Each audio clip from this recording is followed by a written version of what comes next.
এই নে 400 টাকা, 1 কেজি মাংস আনবি। আর বাকি টাকা কি আমার?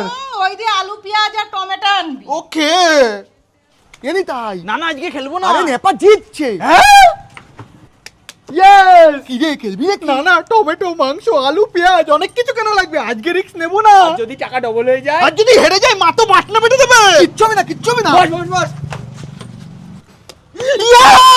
বলেছিলাম। হ্যাঁ আর খেলবে? Yes! কত? 500 যা। এবার আমি মাংস আলু পেঁয়াজ টমেটো কিনবো কোথা থেকে? তুই তো দোস্ত তুই সব টাকা একবারে লাগাই দিলি। আমি ভালোই বাজারে যাচ্ছিলাম, তোরা ডাকলি কেন? তোকে ফোন করে। মা হ্যালো তোর এখনো হয়নি? আরে মাংসের দোকানে অনেক ভিড়। ও কাকা আমার 1 কিলো মাংস দাও। হ্যাঁ দিচ্ছি দিচ্ছি। রাখো আমি মাংস নিয়ে আসছি। এখন একটাই উপায়, ভিক্ষা। আমার বন্ধু নিতাই অপুষ্টির অভাবে ভুগছে, ডাক্তার বলেছে ডেলি 1 কিলো মাংস খাওয়া লাগবে। দেবেন? এখনো 250। মানে কিছু না মাংসের দাম মাংসের দাম।